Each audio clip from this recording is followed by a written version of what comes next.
Voilà, je m'appelle Carole Geoffroy, conférencier du château du Clos Lucé. Donc, bienvenue dans ce château où Léonard de Vinci vécut durant une trentaine de mois et mourut à l'âge de 67 ans. L'homme pluridisciplinaire, l'homme visionnaire, l'homme à la curiosité infinie, Léonard de Vinci est une des plus grandes intelligences que l'humanité ait connues. Il s'est intéressé au monde et le monde s'est intéressé à lui. Voilà, il a creusé le sillon d'un profond changement qui allait se poursuivre au cours des siècles suivants. Le maître florentin constitue une référence universelle au sein du parcours de la connaissance qui a mené l'homme jusqu'à la modernité.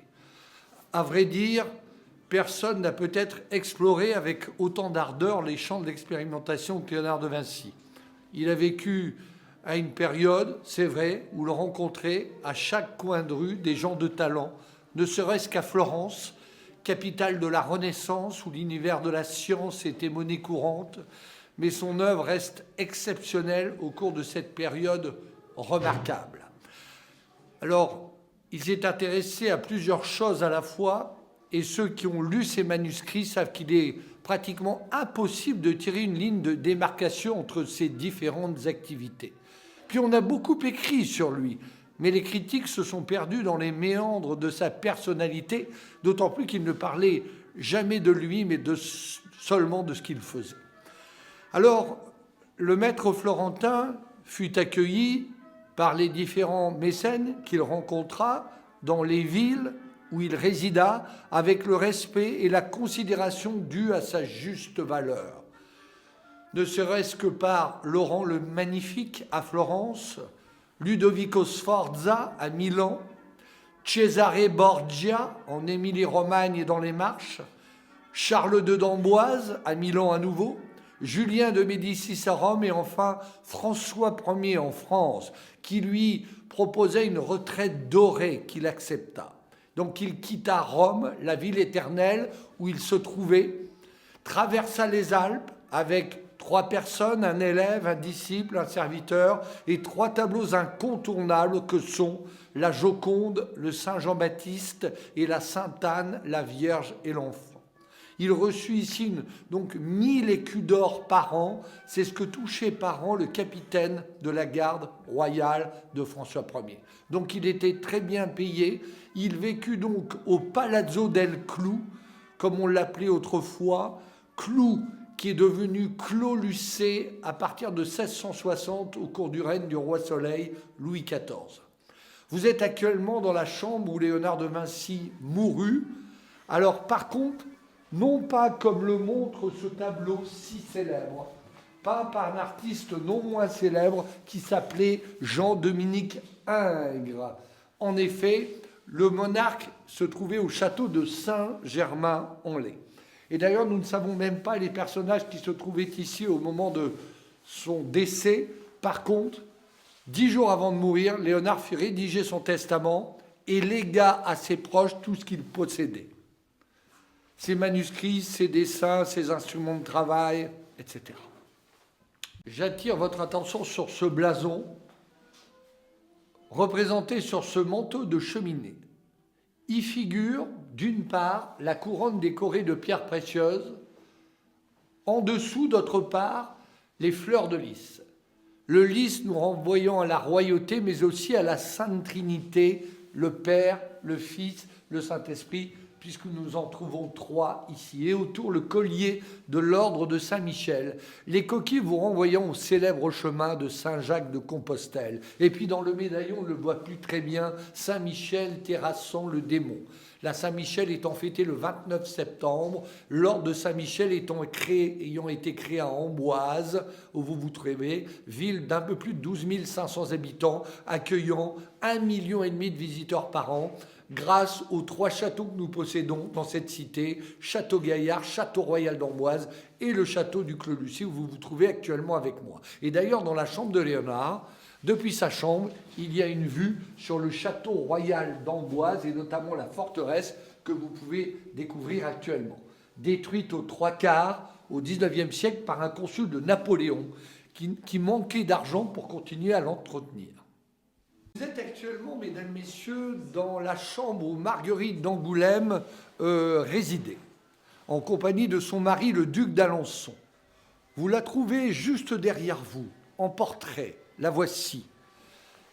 Elle est née comme son frère, François Ier, à Cognac, en Charente, et protégée des poètes très célèbres, qui s'appelaient Pierre de Ronsard, surnommé le prince des poètes, ou encore Clément Marot, que l'on ne présente plus. En dessous, sa mère, Louise de Savoie, qui était la propriétaire de ce château lorsque Léonard vécut ici.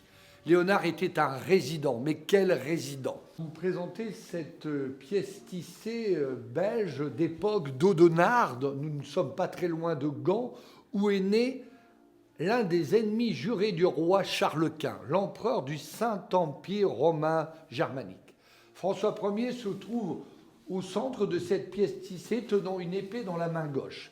Alors cela va très mal pour la France, en fait, nous sommes devant une défaite qui se déroula 10 ans après la victoire de Marignan. 1515, grande victoire. 1525, grosse défaite, puisque le souverain se fit arrêter par les troupes de l'ennemi. Fut retenu pendant 13 mois en Italie puis en Espagne, à Madrid. Fut libéré en échange de ses 2 fils, qui eux-mêmes furent libérés en échange d'une rançon. Le roi étant même obligé d'épouser la sœur de l'ennemi, Éléonore de Habsbourg, avec laquelle il n'aura pas d'enfant. Alors qu'avec sa première femme, Claude, qui a donné d'ailleurs son nom à des prunes très célèbres, que l'on appelle les reines Claude, il en eut 7. Et l'un des 7 devint roi de France. Henri, futur Henri II, futur mari de la très célèbre Catherine de Médicis. Voici ici le portrait de Maximilien Ier de Habsbourg, grand-père de Charles Quint, lui-même empereur du Saint-Empire romain germanique. Il porte autour de son cou le très célèbre collier de l'ordre de la Toison d'Or, ordre de chevalerie qui fut créé en 1430 à Bruges par un bourguignon très célèbre, Philippe le Bon, grand-duc de Bourgogne. Maximilien Ier.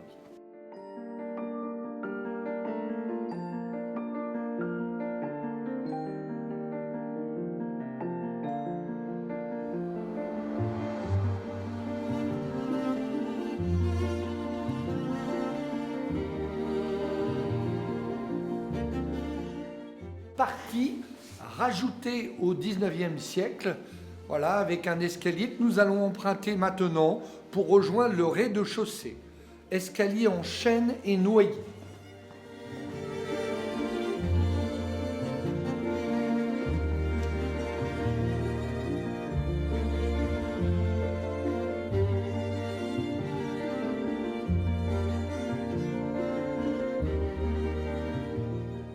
Vous êtes devant ce coffre de style gothique dans lequel on pouvait ranger de la vaisselle, de l'argenterie, des tapis. La cour était itinérante, elle se déplaçait de château en château. François Ier avait une cour très importante, représentant 30 000 personnes. Alors, notamment lorsqu'il maria son fils Henri avec la célèbre Catherine de Médicis à Marseille, puisque c'est là-bas qu'ils se marièrent, eh bien, 10 000 personnes l'accompagnaient. Imaginez donc l'organisation, la logistique, le logement, la nourriture, tout devait être anticipé, il n'y avait pas de dernière minute à l'époque. Alors sous François Ier, la France avait une population que l'on peut estimer entre 16 et 17 millions d'habitants, l'Europe 80 millions, le monde 400 millions. Nous venons de dépasser les 8 milliards, c'est-à-dire que nous sommes 20 fois plus qu'il y a 500 ans. Ces vitraux sont sertis de plomb et rehaussés de jaune d'argent. Vous avez ici 4 rondelles où vous trouverez notamment ici Sainte Catherine d'Alexandrie, un soleil,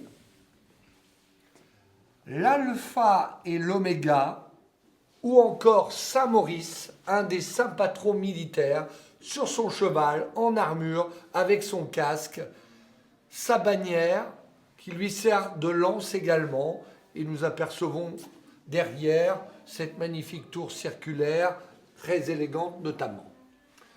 un ange musicien ou encore des candélabres caractérisant donc ces vitraux. Vous vous trouvez ici, mesdames, messieurs, dans l'oratoire où Anne de Bretagne venait pleurer ses enfants. Elle fut très malheureuse. Elle en perdit 12 sur 14. 2 vécurent 2 filles. Et l'une des 2 épousa un certain François Ier. Elle s'appelait Claude de France. Elle a donné d'ailleurs son nom à des prunes très célèbres, que sont les reines Claude. Elle épousa tout d'abord Charles VIII, puis ensuite Louis XII. Elle n'eut pas de fils avec le premier, on alla chercher un cousin, Louis XII. Elle n'a pas eu de fils non plus avec ce second roi, on alla alors chercher un lointain cousin, François Ier. Donc dans l'ordre chronologique, Charles VIII, puis Louis XII, puis François Ier. François Ier dont le symbole était la fameuse salamandre, avec sa si célèbre devise « Nutrisco et extingo », je me nourris du bon feu et j'éteins le mauvais. C'est donc ici que Anne venait se recueillir. C'est vrai qu'elle fut très malheureuse. Elle se maria à 14 ans, elle eut 14 enfants et mourut à 37 ans d'un calcul rénal. Son premier fils mourut de la rougeole à l'âge de 3 ans et demi et son premier mari, Charles VIII, que je viens d'évoquer, se cogna la tête au château royal d'Amboise et mourut. Mort incroyable à l'âge de 27 ans. Anne, elle, disparut à 37. L'homme pluridisciplinaire, l'homme visionnaire, l'homme à la curiosité infinie, comme je vous le disais tout à l'heure. Tout l'intéressait. L'architecture, la peinture, la sculpture, la philosophie, la musique, l'urbanisme, l'ingénierie militaire, la botanique, la balistique, l'hydraulique, l'optique, la physique, les mathématiques, la dialectique, la rhétorique et bien d'autres choses encore. Je vous rappelle qu'il pratiquait aussi des dissections et construisait des ponts de toutes sortes ou avait des projets sur ce type de pont. Des ponts roulants, des ponts pivotants, des ponts à 2 niveaux, des ponts de fortune. Il avait même projeté pour le sultan turc Bajazet II de lui construire un pont sur la Corne d'Or, c'est-à-dire l'estuaire qui se jette dans le Bosphore. Mesdames et messieurs, vous êtes actuellement dans la bottega, c'est-à-dire ce que l'on appelle l'atelier en français. Je vous rappelle que Léonard fut formé dans la bottega d'Andrea del Verrocchio, qui le forma pendant 10 ans. La moyenne, c'était 5. Donc, lorsque Léonard ressortit de chez Verrocchio, c'est avec des connaissances considérables. Il devient donc l'homme pluridisciplinaire que nous connaissons.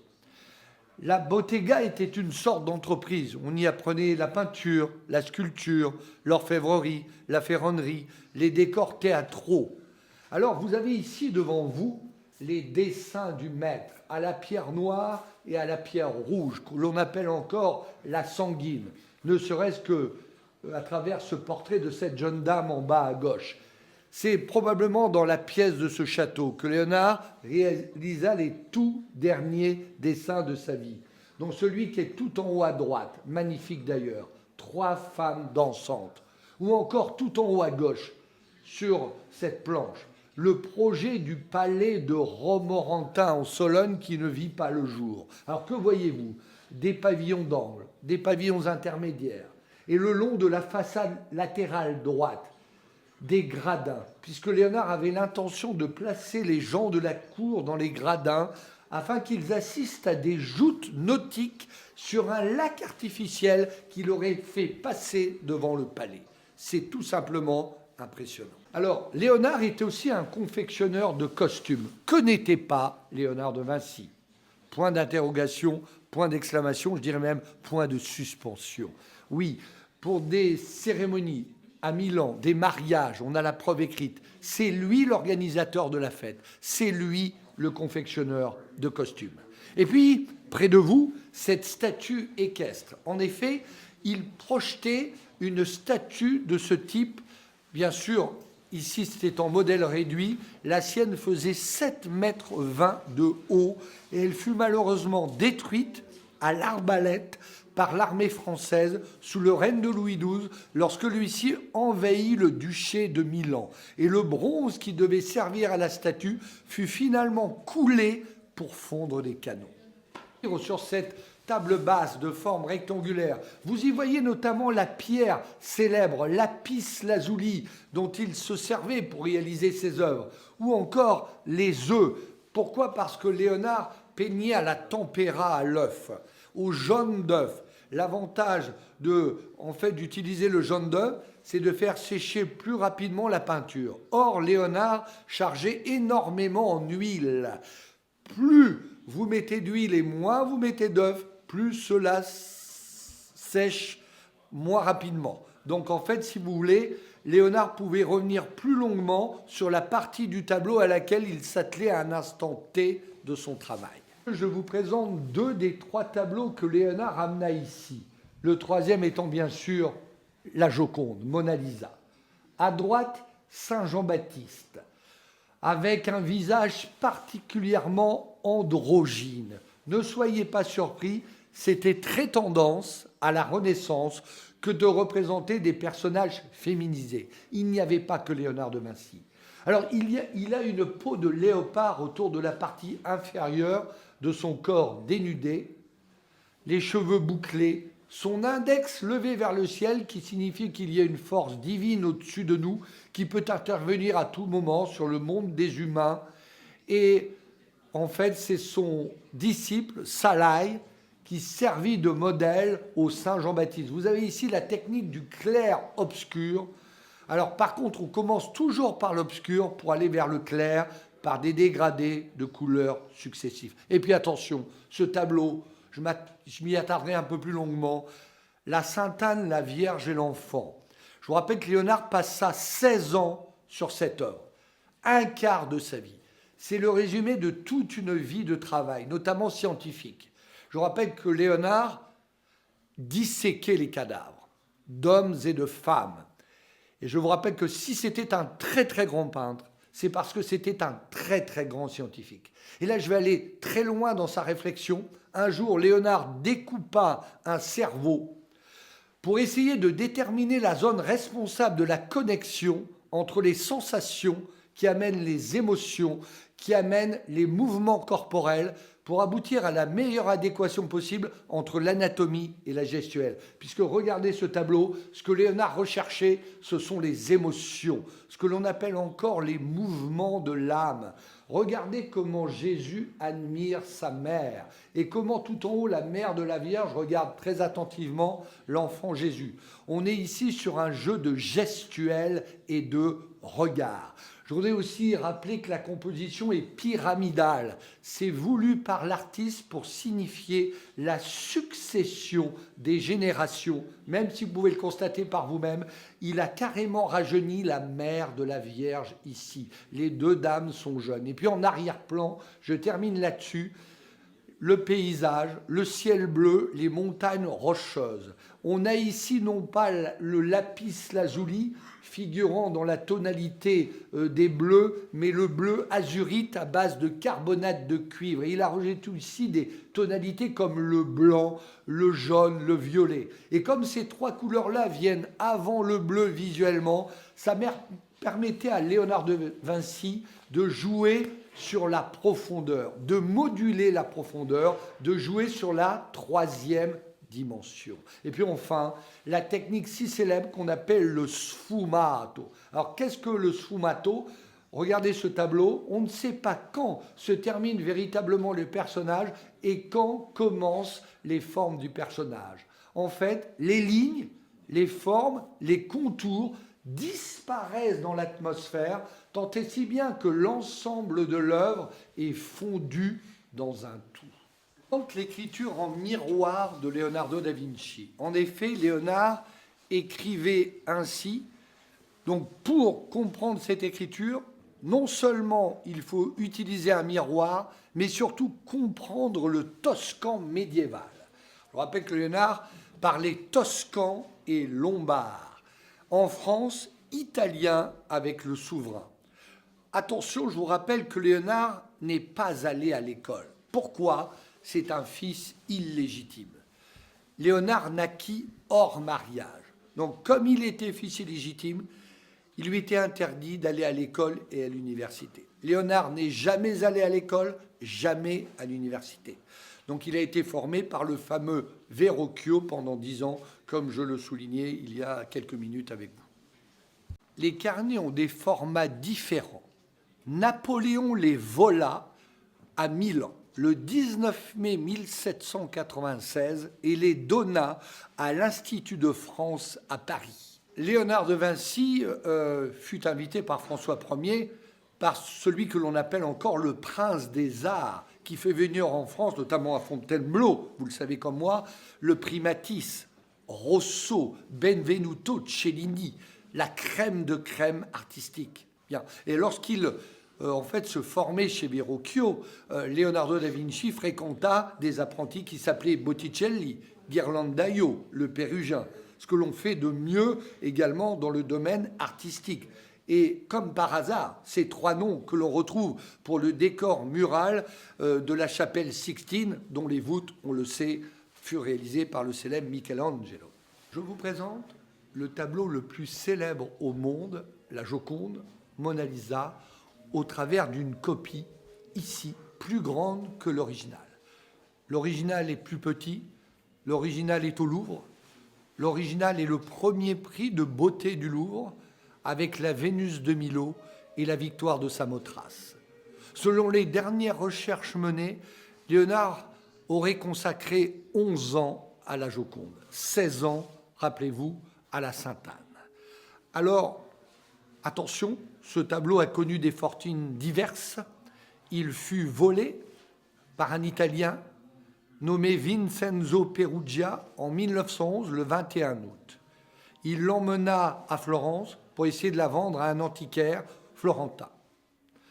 L'antiquaire prévint les policiers arrêtèrent le voleur et voilà comment la France récupéra le tableau. Alors je voulais aussi rajouter que au cours de la Première Guerre mondiale, il fut caché à Toulouse, au couvent des Jacobins, et au cours de la Seconde Guerre mondiale, dans 10 lieux différents, dont Chambord à 2 reprises. Et puis ne voilà-t-il pas qu'en 1956, un Bolivien jeta une pierre sur elle et l'endommagea au niveau du coude gauche sur un demi-centimètre. Il a fallu donc la restaurer dans un premier temps et la protéger par une vitre pare-balles dans un second temps. Je vous rappelle également qu'en 1962 et 1963, elle sera exposée aux États-Unis, à Washington, à la National Gallery de Washington et au Metropolitan Museum de New York. Et en 1974, ce sera son dernier voyage au Musée national de Tokyo tout d'abord. Au retour, l'avion s'arrêta à Moscou. Elle fut exposée au musée Pouchkine.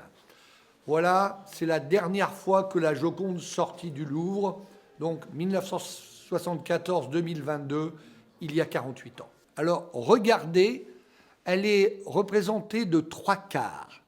La main droite posée sur la main gauche, posée sur l'accoudoir du siège qui se trouve juste ici. Placée qu'elle est dans une loggia, dont voici les bouts du muret d'une part et la base des colonnettes d'autre part, sans que nous voyions les colonnettes. Au-dessus de ce muret, un chemin sinueux menant d'une part vers les rochers et d'autre part vers un lac, avec de chaque côté de sa tête les massifs rocheux.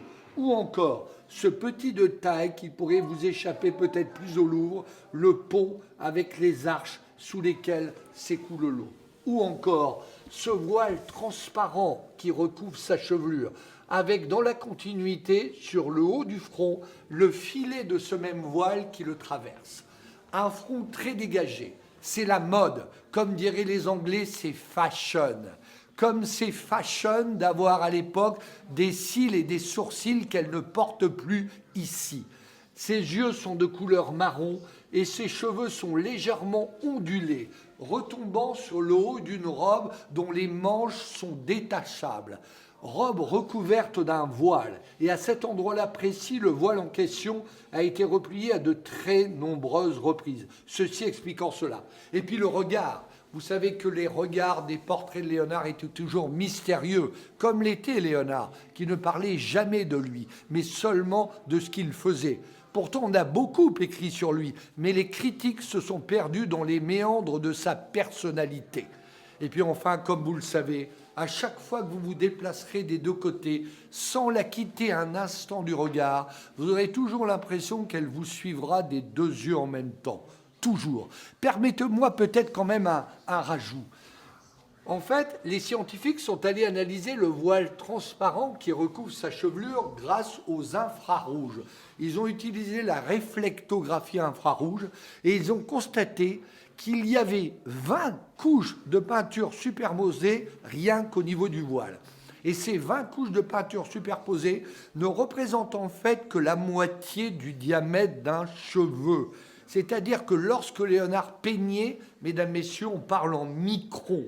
Lorsque Léonard peignait, c'est de l'ordre du chirurgical. Lorsque Léonard peignait, il opérait sur son œuvre comme le patient, comme le chirurgien opère sur son patient. Voilà. En fait, les scientifiques d'ailleurs ont remarqué en allant voir en profondeur le tableau que le coup de pinceau de Léonard était à peine visible. Contrairement à une idée répandue, nous connaissons le nom de la dame qui a posé. En effet, sur une source documentaire datant de 1503, il est bien écrit le prénom de la dame, Lisa, et son nom marital, Giocondo. Giocondo, Joconde. Donc voilà les deux raisons des deux noms du tableau. صف تاريخ وجغرافيا عظيم وعريق. زلمه كتير فهمان اللي ما عم بيقدر يفهم عليه فرنساوي ان شاء الله نقال لراد نرجع نترجمه لانه بيستاهل كل شيء. وهون بلفت نظري انه كانوا ياكلوا كأنه رحنا على اللوفر. La servante de Léonard s'appelait Mathurine. Elle lui préparait ses plats, mais à vrai dire, Léonard n'était jamais à l'heure, concentré qu'il était dans ses recherches. Lorsqu'il arrivait, le potage qu'elle lui avait servi était tiède, voire froid. Et c'est très banal ce que je vous raconte, mais pas dans la tête du maître. La preuve, parmi les derniers mots qu'il écrivit dans sa vie, il fit une allusion au potage en écrivant ceci en italien « Perché la minestra si fredda » parce que la soupe refroidit. Léonard de Vinci. Léonard était végétarien. Maintenant, dire qu'il l'a été toute sa vie, non, mais une partie de sa vie, oui. Également épicurien, à travers une de ses pensées, je vous la lis, « Je crois que le bonheur naît aux hommes là où l'on trouve de bons vins. » Vous savez que Léonard avait des phrases exceptionnelles, des pensées exceptionnelles. Je vous en donne quelques-unes. Ne pas prévoir, c'est déjà gémir. Pauvre est celui qui désire beaucoup de choses. Ne pas estimer la vie, ce n'est pas la mériter. Il y a du bien qui n'avantage pas. Il y a du mal qui ne nuit pas. Ostinato rigore, une rigueur obstinée. Une journée bien remplie donne un bon sommeil. Une vie bien remplie donne une mort tranquille. Léonard de Vinci. Voilà, ici sur cette table, notamment les fruits confits, le panettone, le pain de sucre. C'est vrai que à la Renaissance, on sucrait beaucoup. Pratiquement tous les plats étaient sucrés. Alors, pour sa part, François Ier ne mangeait pas de légumes racines. Cela vient du sol, de la terre. Se considérant immortel, il mangeait ce qui volait. Des cailles, des perdrix, du faisan, mais certainement pas de légumes racines. Et François Ier évitait ce que l'on servait à la table des rois au Moyen-Âge. Le flamand rose, le paon. Voilà, le roi mangeait des oiseaux plus petits. كثير ناس بتسألني كيف ما بتنصح، ممكن دايما جاوب انه ما باكل شيء ما بحبه، ما باكل شيء ساعة ما بكون جوعان، واهم شغله ما بكتر. ما كانوا يفهموا، يقولوا مش معقول ما نحن بننصح انت لا. واذا طلعت هي قدامي هلا شو بيقول؟ بيقول اذا عبالك تضلك بصحه كثير منيحه عيش بهذا الرجيم، ما بحياتك تاكل شيء اذا ما كثير عبالك تاكله. مش معقول، هي اول مره بقول اياها.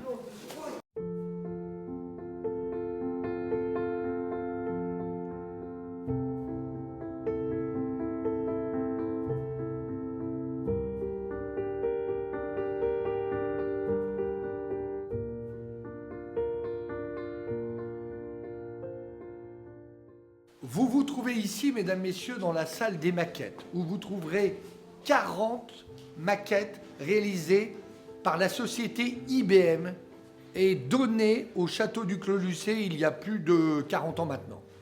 Alors, je me permets de vous présenter le char d'assaut, même si Léonard ne le réalisa jamais. C'était un projet. Pourquoi ne le réalisa-t-il pas ?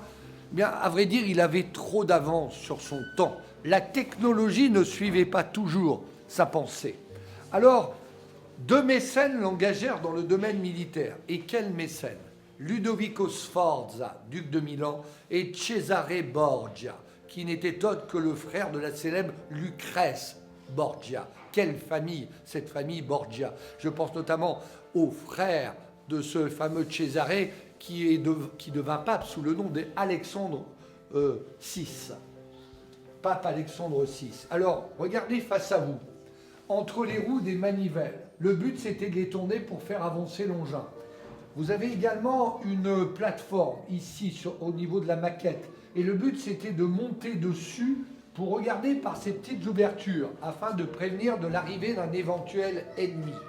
Alors, il faut savoir bien sûr qu'il y avait des inconvénients majeurs. Je vous en cite un majeur. Les hommes auraient dû malheureusement ressortir du char pour charger le canon par la gueule. Et donc évidemment, ils s'exposaient alors aux tirs ennemis. Mais encore fallait-il y penser il y a plus de 500 ans. Ça, c'est important. Léonard de Vinci n'aimait pas la guerre, mais il fallait bien qu'il gagne sa vie, qu'il propose ses services.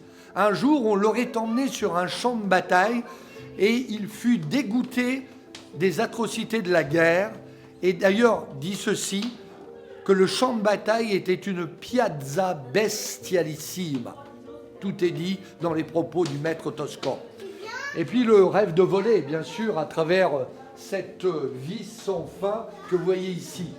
Donc en fait, le but, c'était de la tourner le plus vite possible pour se visser dans l'air, pour se hisser dans l'air, afin de créer ce que nous appelons une dépression, pour aspirer l'air, éliminer le poids de l'air, permettre à l'homme et la machine de s'élever.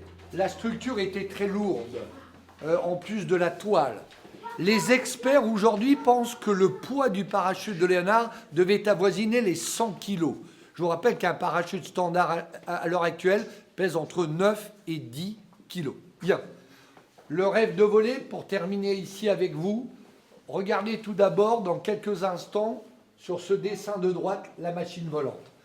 Et parmi l'une de ces innombrables idées, le maître pensait que l'homme, regardez, serait couché sous la machine, les pieds dans des étriers que voici à l'arrière, pour transférer la force des jambes à l'avant grâce à des tiges, pour permettre le battement des bras qui lui permettrait le battement des ailes. Alors, il imaginait la structure en bois léger, bois de tilleul, bois de sol, pour optimiser la légèreté. Mais bien sûr, il ne pouvait pas voler, lui qui avait étudié le vol des oiseaux, l'hirondelle, la grue, le milan, le rapace, mais aussi les ailes de chauve-souris.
Alors c'est ici que Léonard de Vinci vécut effectivement durant 30 mois, de l'âge de 64 ans à l'âge de 67, de 1516 à 1519.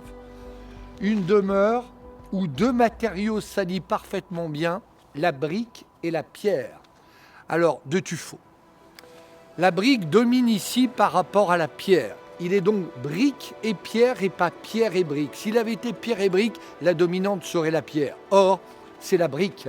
Cette pierre de tuffeau que vous voyez ici devant vous a la particularité de durcir et de blanchir en vieillissant. La pierre de tuffeau ne concerne que les chaînages d'angles, les encadrements et les moulurations des fenêtres, ainsi que l'oratoire où Anne de Bretagne venait donc pleurer ses enfants. Je rappelle qu'au départ, la partie où les personnes retirent leurs billets, cette élévation n'existait pas puisque le château s'arrêtait là-bas dans l'angle, au niveau de la gouttière, formant alors une sorte de L et pas une sorte de U comme aujourd'hui. Par contre, la tour était comprise dans le projet de départ, mais pas l'oratoire, face à vous, où Anne de Bretagne venait donc pleurer les enfants qu'elle avait perdus, morts-nés, morts en bas âge. Voilà, le Clos Lucé, dernière demeure de Léonard, le 3e château le plus visité de la région Centre-Val de Loire, derrière Chambord, le number 1, et Chenonceau, le number 2. Vous êtes devant le number 3 ici, le Palazzo del Clou, le château du Clos Lucé. إذا كنت مهندس هون محلك، إذا كنت بتحب الطبيعة هون محلك، إذا كنت باي وعندك أولاد هون محلك، إذا بتحب الفن هون محلك. هذا المحل هو قصر مزبوط، بس هو شيء كتير عظيم بخليكم ترجعوا 500 سنة لورا وتشوفوا كيف بلشت الدنيا، إن كان القذيفة، إن كان الطيارة، إن كان الإنسان كيف بلش يطير، إن كان كتير اختراعات أكتر بكتير من لاجوكوند. هذا الزلمة عظيم. بتقولوا ليوناردو دافنشي يعني إيطاليا، هو لا، هو هون عظمته، هون كل اللي بقي فيه بالشاتو دو لالوار اللي حكينا فيها كتير. ورح تشوفوا هلا صورة كتير كبيرة وعظيمة مثل فرساي واشياء عظيمة قعد فيها الملك في هالشاتو، يمكن من الأصغر، منه كتير كبير بس فيه فن، فيه علم، فيه عشق للطبيعة وفيه ذكاء. إذا جايبين أولادكم أو عبالكم تعملوا سياحة أو تعلمون شي جديد، وحدة من الاشياء must do، حتى لو ساعتين و10 دقايق سواقة من باريس، هو هذا المحل هون. Le Clos Lucé, c'est aussi un domaine de 7 hectares, agrémenté de près de 1000 arbres. C'est un lieu de rencontre et d'échange avec Léonard de Vinci. C'est encore un espace pédagogique où vous y trouverez notamment 40 toiles translucides montrant les œuvres graphiques et picturales du maître toscan, 20 maquettes réalisées grandeur nature d'après les dessins de Léonard de Vinci, ça c'est très important, reprenant les projets concrétisés ou non, et enfin des bandes sonores rappelant les pensées de Léonard de Vinci. Le parc à l'anglaise, qui a été planté en 1866. Alors, ce parc à l'anglaise alterne entre les vides lumineux composés des pelouses, des plans d'eau et des pleins constitués pour leur part des bosquets et des couverts. Cet espace nous rappelle dans l'esprit le domus romain, c'est-à-dire la villa romaine basée sur un bassin central avec jet d'eau et autour un décor floral et végétal. On est dans cet esprit, ici. حلو كتير عم نتعلموا اليوم. مش مقبول قد تعلمنا اليوم، مش مقبول. خبرنا اول شيء عن الطبيعه، شو خبرنا تقريبا، وليش ليوناردو دافنشي كان هالقد مهم؟ مشان هيك بمشن نيتشر هو اساس، غير انه بانتر مهم. لانه هو خبرنا قد كان يدرس وكان يتعامل كتير بالطبيعه، جرب يفهم كل سيستمات الطبيعه، كيف المي بتمشي، كيف المي بتنحت مثلا الحجار، كيف اوقات مثلا الغيوم بتخبي اشياء او في بروم وهيك. هو كان جرب يقلدهم اذا بدك البانتور تبعه، فهو هيك لما كان يرسم مشان هيك هالقد كانوا البانتور تبعه بينه طبيعيه، قد ما كان يتطلع بالطبيعه ويتعلم منها. وكان يقول هو اذا بدك انه بجرب قد ما بيقدر، يعني هو عنده فرستراسيون، جرب يقلد قد الطبيعه حلوه وبجرب يفرجينا اياها برسماته، بالاشياء اللي بيخترعها وبكل هالاشياء. مشان نختصر كل شيء اليوم شفناه، اللي هو كتير مهم ونفوت بكل تفصيل، انه الزلمه يلي هو ليوناردو دافنشي كان كتير ذكي، كان كتير ذكي. بوقتها ما كان في انترنت، ما كان في انستغرام، ما كان في جوجل، وكل شيء اليوم ناخده فور جرانتد. يعني انه اذا حطيت دولاب بمشي الباتو هو فكر فيه بوقتها، اذا دفشت الهواء نزول بتطير وغيره من الاشياء. وهم شغله اخر واحده حكينا فيها هلا، انه فكر هو طالما المي بتذوب الصخور، فليش مش بنترك مي تفوت وين ما كان، هيك بندوبهم لدرجه ترجع على الارض مبرومه برم. صح. بتعرف اذا ما بدنا نعقدها ونختصر، في هلا سيانس جديده بنسميها بيو ميميكري، يلي هو نحن نقلد الطبيعه ونطلع عليها، لان هي سبقتنا ملايين السنين. هو طبقها بكل شيء، قال لها بدها تطلع، طب ليه انا قاعد بفكر بشو هي عامله، كيف حال المواضيع، وعم نشوفهم. يعني ان شاء الله يكونوا عم نوصل فكره قد ايه الزلمه نابغه قبل وقته وطلع على الطبيعه بالعمق. مشان هيك جينا اول شيء لهون بالشاتو دو لالوار. بتكمل مش نيتشر، ساعة نتعرف على ليوناردو دافنشي. Dans le troisième espace naturel de ce domaine de 7 hectares, le potager, réalisé en 2014. Alors, vous le savez, au Moyen-Âge, les moines vivaient en autarcie, loin du monde. Donc, que leur fallait-il pour vivre? La pierre, le monastère, ainsi que l'eau et la terre pour cultiver. Et le potager constitué avec le verger, les deux éléments constitutifs du jardin médiéval qu'on appelle encore en latin l'hortus conclusus. Je traduis jardin clos. Alors, on y plantait des artichauts, des bêtes, des courges, des fèves, des lentilles. On y faisait pousser également de la bourrache. Et on agrémentait de roses qui ne sont pas présentes actuellement par rapport à cette saison hivernale, les roses que l'on appelle les romanticas. Alors il y a aussi la Mona Lisa, rappelez-vous.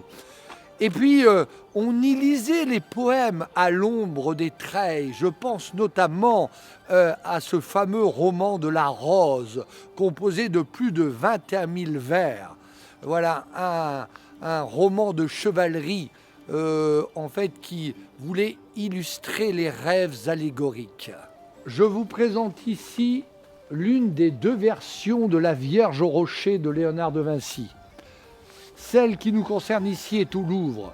L'autre est à la National Gallery de Londres, the London National Gallery. Alors, comme vous pouvez constater ici, Léonard était très proche de la nature. Lui qui disait ce qu'avait écrit avant lui Aristote, l'homme et la nature ne font qu'un. Voilà. Alors par exemple, il allait comparer, nous voyons ici des rochers, l'érosion des rochers à la décrépitude physique. Ou encore, nous avons des arbres autour de nous, le sang qui circule dans les veines à la sève qui circule dans les arbres. Alors, vous avez ici 4 personnages principaux, la Vierge, le Saint Jean-Baptiste, l'enfant Jésus en bas et l'ange Uriel à droite, qui pointe son index vers Saint Jean-Baptiste, qui, comme on le sait déjà, baptisera Jésus. Et alors, tout en bas, Jésus est au bord de l'eau. L'eau symbolisant ici, bien sûr, le baptême. Et il est en train de bénir Saint Jean-Baptiste de 2 doigts. Pourquoi 2 doigts? Pour rappeler que Jésus était à la fois homme et Dieu. Au cœur de cet espace d'1 hectare, en fait, pensé il y a maintenant 14 ans par un architecte paysagiste néerlandais, Oliver van der Winkt, d'après les dessins de Léonard. 30 des 120 plantes de Léonard ont été reprises ici. Je pense notamment à l'encolie, symbole de l'amour, l'encolie colombine, symbole de la colombe du Saint-Esprit, ou encore le cyclamène, symbole de dévotion. Nous avons aussi l'arôme, symbole de l'âme dans la bonne saison, et puis le lys. Alors, vous avez différentes couleurs, bien sûr, de fleurs de lys. Le lys blanc, symbole de pureté. Le lys rose, symbole d'affection. Le lys rouge, de passion. Le lys orange, de désir. Et enfin, le lys jaune, d'amour désintéressé. Alors ici, je voulais également vous dire que l'architecte paysagiste ici a réalisé un système de récupération des eaux pluviales pour alimenter les marais. Un sanctuaire pour les différentes espèces, tritons, salamandres, carpes, mais aussi des îlots de nidification pour les oiseaux migrateurs. Alors vous ne le voyez pas actuellement, les marais sont actuellement gelés, mais ressort de ces marais une fumée pour rappeler la si célèbre technique de Léonard de Vinci, la si célèbre technique picturale qu'on appelle le sfumato, et que je vous ai expliqué à l'intérieur. Mais en fait, si vous voulez, dans les tableaux de Léonard, les paysages au lointain apparaissaient sous des aspects brumeux, vaporeux. C'est ça que nous avons voulu ici reconstituer. Alors, vous avez aussi au premier plan un pont de fortune. Alors Napoléon les utilisait notamment pour les campagnes de Russie, des ponts très vite démontables et remontables. Je voulais aussi vous dire que à la bonne saison, nous avons aussi les cascades. Alors Léonard savait très bien que l'eau érodait les rochers. Et un jour, il a dit ceci: l'eau érode les montagnes et comble les vallées.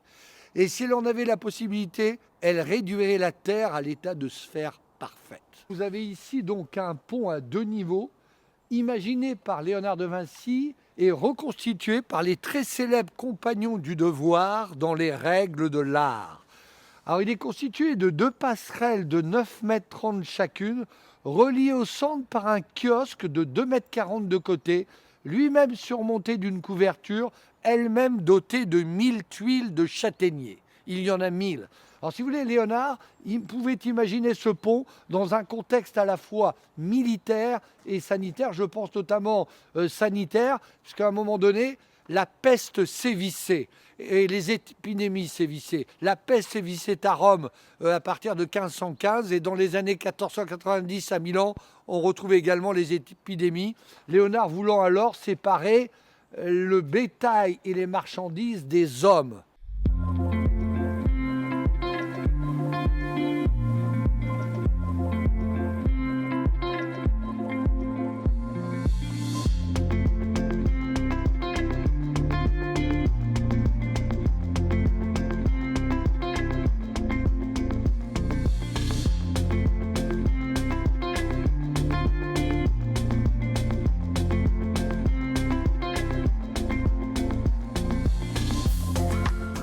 Je vous présente ici une œuvre d'art rappelant l'homme de Vitruve, un dessin de Léonard, très petit d'ailleurs, de 36 sur 24 cm, évoquant l'homme au centre de l'univers.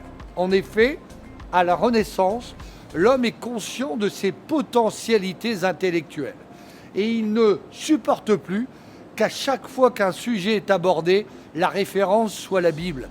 Désormais, Dieu n'est plus au centre du monde, c'est l'homme. Alors l'homme, regardez, est représenté à la fois dans un carré et dans un cercle. Lorsqu'il est dans le carré, il a les jambes rapprochées, les bras écartés, tendus, parfaite rectitude. Dans ce premier cas, le centre, ce sont les organes génitaux. Et dans la seconde situation, l'homme est représenté dans le cercle, les jambes et les bras écartés. Et dans ce second cas-là, le centre, c'est le nombril. Alors il a les jambes écartées d'1/14e. Évidemment, plus on aura les jambes écartées, plus on sera petit. Voilà donc l'homme de Vitruve. Vitruve était un architecte de l'Antiquité qui nous a en fait parvenir le seul traité d'architecture de l'Antiquité qui s'appelle De Architectura. Et en fait, il avait servi dans l'armée sous César. Il était devenu architecte. Vitruve, que l'on appelle encore Vitruvius Polio dit Vitruve. Je vais vous laisser ici, vous ressortirez, vous ressortirez. Alors j'espère qu'en tout cas ma compagnie vous aura plu pendant ces 1h45. J'ai essayé de vous faire découvrir au mieux le château du Clos Lucé, le parc Leonardo da Vinci. Voilà le 3e château le plus visité de la région Centre-Val de Loire. Donc vous pouvez dire à tous les Libanais qu'ils peuvent ici venir, nous les attendons pour découvrir ce lieu magique, le Clos Lucé, voilà, ce lieu de rencontre et d'échange avec le maître toscan, le génie de l'humanité.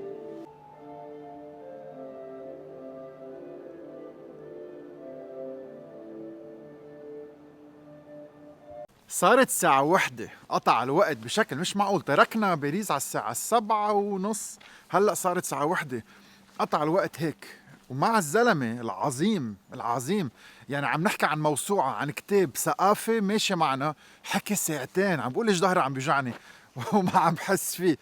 هلا صار وقت نكفي نحكي ونكفي نتعلم مع شخص تاني. صار وقت الغدا.